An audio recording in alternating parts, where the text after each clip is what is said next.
Hello students, how are you? I think you all are fine and fit. And today we will discuss about the consumer equilibrium.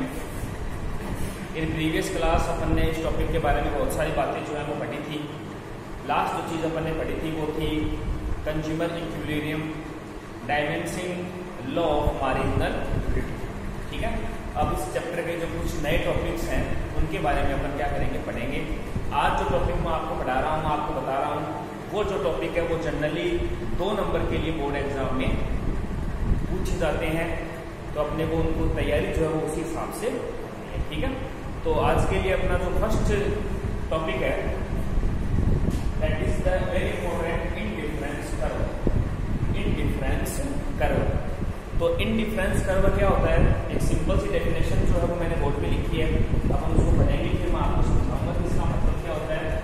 This curve describes the different combination of 2 commodities which provide the same satisfaction to the consumer. ये line बड़ी important है. कौन सी? Which provide the same satisfaction to the consumer. Which provide the same satisfaction to the consumer. अभी अपने indifference curve बनाते हैं, फिर मैं आपको उसके बारे में कुछ बातें बता रहा हूँ. अगर आपको आएगी तो आप अपने आप डेफिनेशन कर पाएंगे. देखिए इंडिफरेंस कर्व कैसे बनता है. इंडिफरेंस कर्व बनता है ऐसे. ये आपका हो गया, ये x और ये. ठीक है. एक कर्व आप बना लेंगे ऐसे IC बन इंडिफरेंस कर्व. ठीक है. अब देखिए इस इंडिफरेंस जो कर्व है ना, इसका सबसे बड़ा फीचर्स क्या होता है? It show the combination of 2 commodities. It show the combination of 2 commodities. 2 वस्तुओं के संयोगों को बताता है. It show the combination of 2 commodities. वो 2 चीजें कोई भी हो सकती है. ठीक है. तो यहाँ 2 चीजें हैं, यहाँ 2 चीजें हैं, यहाँ 2 है, यहाँ 2, यहाँ 2, यहाँ 2, यहाँ 2, यहाँ 2. तो इस कर्व पे अनंत इन्फिनिट कॉम्बिनेशन है किसके? 2 कमोडिटीज के. अब इसकी विशेषता क्या है, इसका फीचर क्या है? इसका फीचर ये है, अगर आप यहाँ किसी चीज को लेंगे तो भी सेटिस्फैक्शन हो रहेगा, यहाँ से किसी चीज को लेंगे तो भी सेटिस्फैक्शन हो रहेगा, यहाँ से किसी चीज को लेंगे तो भी सेटिस्फैक्शन हो ही रहेगा.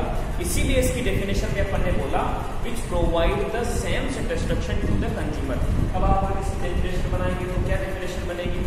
Indifference curve is that curve which show the combination of 2 commodities.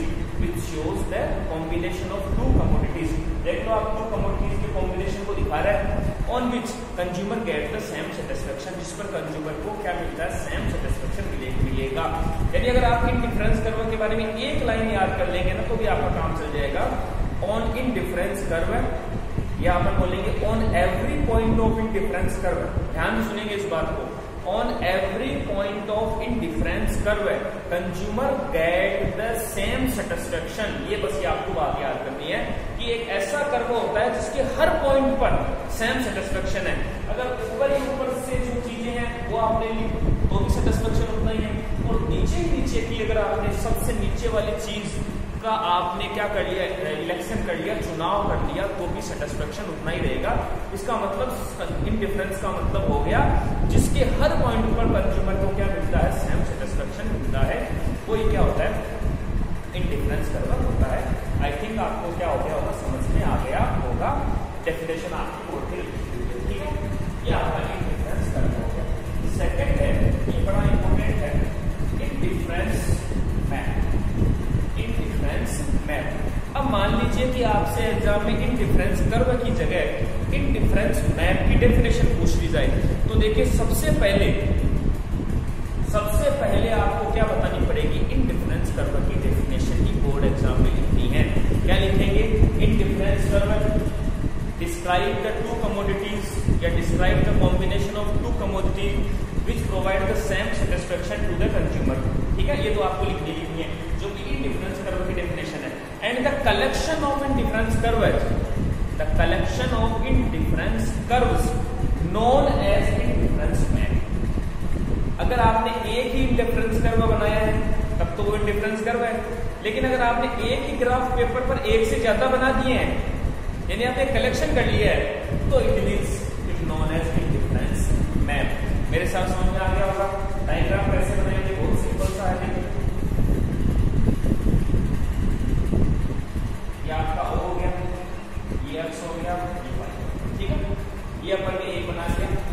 Indifference curve IC1 indifference curve, ठीक है।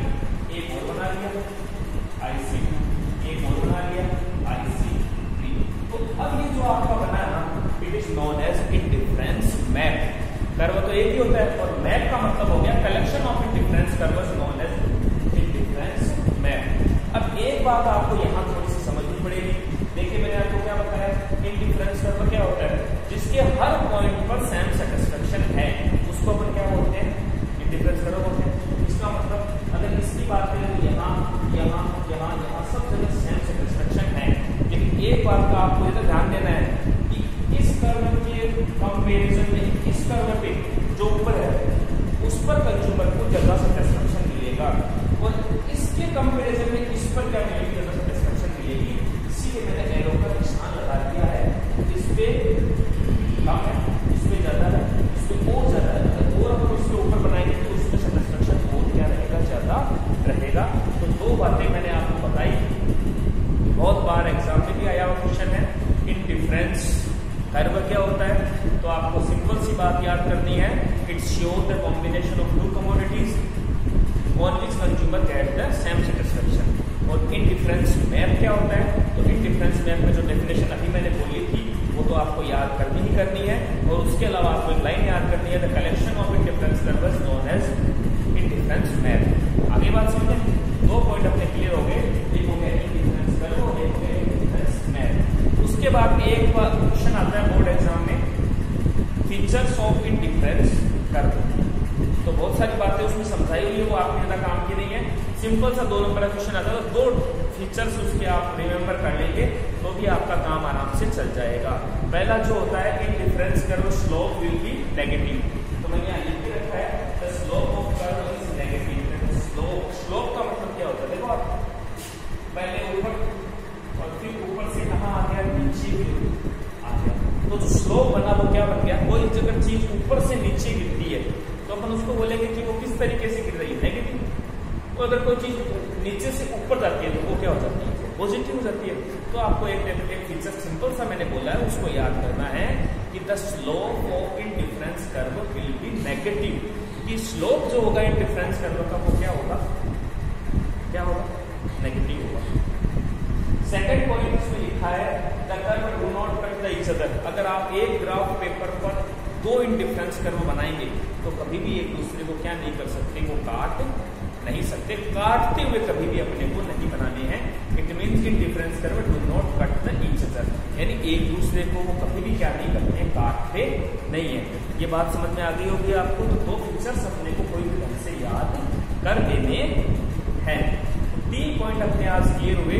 पहला हो गया इंडिफरेंस कर्व, एक ऐसा कर्व होता है जिसके हर पॉइंट पे अपने को सेम सेटिस्फेक्शन मिलता है।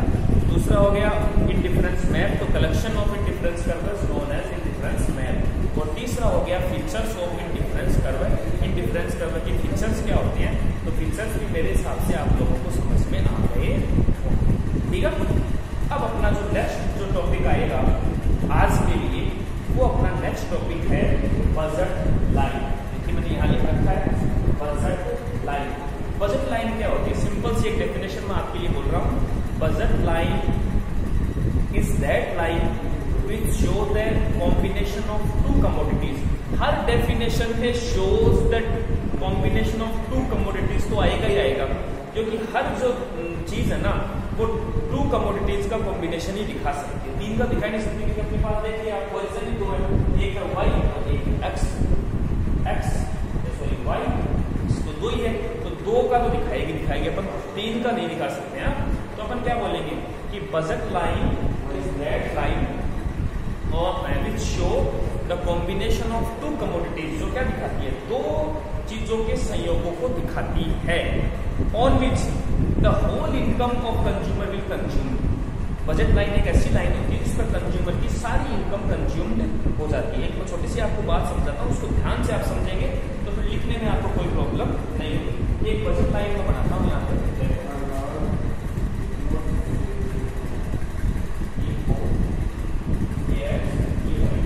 ये मैंने बजट लाइन बना जिसका नाम लिया। अभी अपन ने फीचर क्या बताया, सबके फीचर्स याद करो, डेफिनेशन अपने आप याद हो जाएगी। फीचर बताया on which income of consumer will consume. इसका मतलब क्या है, इस बजट लाइन में बहुत सारी चीजें हैं, यहाँ भी है, यहाँ भी, दो यहाँ यहाँ यहाँ यहाँ यहाँ। अगर इस किसी भी चीज का इसका अगर कंज्यूमर ने यूज किया तो उसकी पूरी इनकम क्या हो जाएगी, खर्च हो जाएगी, कंज्यूम हो जाएगी। यानी बजट लाइन वो लाइन होती है जिसके ऊपर से अगर अपन किसी चीज का कंज्यूम कर लेते हैं तो अपनी पूरी जो इनकम है वो क्या हो जाती है, कंज्यूम हो जाती है। ठीक है, अब देखो ये बजट लाइन है ना, इसके नीचे भी कुछ पॉइंट्स होते हैं, जैसे मैंने लिख दिया ए बी सी, ये जो चीजें होती हैं ये पॉइंट्स अपने को क्या शो करते हैं, यहाँ शो करते हैं कि यहाँ कंज्यूमर जो है उसकी इनकम ज्यादा है और इनका प्राइस जो है वो क्या है, कम। देखो यहाँ तो पूरी कंज्यूम हो गई, इसके नीचे कौन सी चीजें आएंगी, इसके नीचे वो चीजें आएंगी जहां कंज्यूमर का इनकम ज्यादा है और प्राइस क्या है, कम है। तो अगर आप बजट लाइन से नीचे की चीजों को लेंगे या कंज्यूम करेंगे तो आपके पास कुछ इनकम जो है वो क्या होगी, बच जाएगी। अगर बजट लाइन के ठीक ऊपर की चीजें आप लेंगे तो पूरी इनकम आपकी क्या हो जाएगी, खर्च हो जाएगी, कंज्यूम हो जाएगी। अब इसी टाइप से आपके पास एग्जाम्पल हो सकता है कि बजट लाइन के ऊपर भी कुछ पॉइंट्स होते हैं, ये क्या होता है, यहाँ कंज्यूमर की जो इनकम है वो कम है और इनकी प्राइस क्या है, ज्यादा है। यानी you can not purchase these commodities, यानी आप बजट लाइन के ऊपर की जो चीजें हैं ना उनको नहीं कर सकते, परचेज नहीं कर सकते। मेरे हिसाब से बात समझ में आपकी तीन बातें मैंने बताई, जो समझने वाले हैं, जो दिमाग लगा रहे हैं उनके पास में पक्की आ जाएगी। बजट लाइन के ऊपर कौन सी चीजें हैं जिनको परचेज करेंगे तो पूरी इनकम हो जाएगी खत्म, ये इसके ऊपर लाइन। इसके नीचे कौन सी चीजें हैं जिनको अगर परचेज करेंगे तो कुछ इनकम बच जाएगी क्योंकि उनका वैल्यू कम है और इनकम ज्यादा है। और बजट लाइन के ऊपर कौन चीजें हैं, ऊपर वो चीजें हैं जिनको कंज्यूमर कभी भी क्या नहीं कर सकता, परचेज नहीं कर सकता। ठीक है, अब अपन एक इक्वेशन देखते हैं। तो बजट लाइन का इक्वेशन जैसे मान लो एक्स, इक्वेशन होता है x b1 plus Y b2 y का मतलब हो गया इनकम, b1 का मतलब हो गया, b1 का मतलब हो गया पहले जो कमोडिटी उसका वैल्यू, b2 का मतलब हो गया दूसरी कमोडिटी का वैल्यू और y का मतलब हो गया। ये जो हमने बताया था कि दो चीजें हैं उनका जो टोटल वैल्यू है वो किसके बराबर है, इनकम के बराबर है। जैसे आपको एग्जाम्पल एक्स वैल्यू का वैल्यू 5, y का वैल्यू है 10 और इनकम आपकी 20। तो आप बजट लाइन का इक्वेशन बनाओ तो क्या बनाओगे, x b1 तो x के b1 तो 5x plus 10y equal to y। तो आप ये इक्वेशन की एक नंबर के लिए पूछ लेते हैं कि बजट लाइन का इक्वेशन क्या होता है, तो आप बता देंगे x b1 plus y b2 equal to y। यहाँ x का मतलब है कमोडिटी, y का मतलब है कमोडिटी, b1 का मतलब हो गया फर्स्ट कमोडिटी का प्राइस, b2 का मतलब हो गया सेकंड कमोडिटी का प्राइस और y का मतलब हो गया इनकम। तो यहाँ मैंने आपको कितनी चीजें बता दी आज, 4 चीजें मैंने आपको बताई है, बहुत सिंपल सी है और एग्जाम में बहुत बार पूछी भी जाती है। कौन कौन सी चीजें बताई मैंने आपको, इंडिफरेंस कर्व बताया जिस पर सेम सेटिस्फेक्शन मिलता है, इंडिफरेंस मैप मैंने आपको बताया, कलेक्शन ऑफ इंडिफरेंस कर्व होता है, फीचर्स मैंने आपको बताया, features of indifference curve, indifference curve के क्या फीचर्स होते हैं, तो एक दूसरे को काटते नहीं है और जो स्लोप होता है वो क्या होता है, नेगेटिव होता है। बजट लाइन मैंने आपको बताई, बजट लाइन क्या होती है, on which consumer consume all the income, जिस पर कंज्यूमर की पूरी जो इनकम होती है वो क्या हो जाती है, कंज्यूम हो जाती है, that will known as budget line. Budget line के ऊपर भी कुछ पॉइंट्स होते हैं या वस्तुएं होती है, कमोडिटीज होती है, but consumer can not purchase these things, उनको वो नहीं खरीद सकता। बजट लाइन के नीचे भी कुछ होता है, कुछ कमोडिटी होती है, अगर उनको परचेज करेगा तो कुछ इनकम जो है वो क्या हो जाएगी, बच जाएगी। तो ये पॉइंट्स थे, नोट्स मैं आपके लिए बना रहा हूँ, सारे स्टूडेंट को एक साथ में नोट्स जो है वो प्रोवाइड करवा दूंगा, उसमें से आप पढ़ सकते हैं। इसके अलावा अपना जो वीडियो है, स्कूल के जो वीडियो बनाए जाते हैं उनको प्लीज आप क्या कीजिए, लाइक कीजिए, उनको शेयर कीजिए। लाइक और शेयर करने में आपका कुछ नहीं बिगड़ेगा, 2 मिनट लगेंगे, लाइक और शेयर उनको कर दीजिए। ओके, नेक्स्ट क्लास में इसके जो नेक्स्ट पॉइंट्स है, जो एक 6 मार्क्स क्वेश्चन आपके बोर्ड एग्जाम में आता है, वो अपन इसमें क्या करेंगे, स्टडी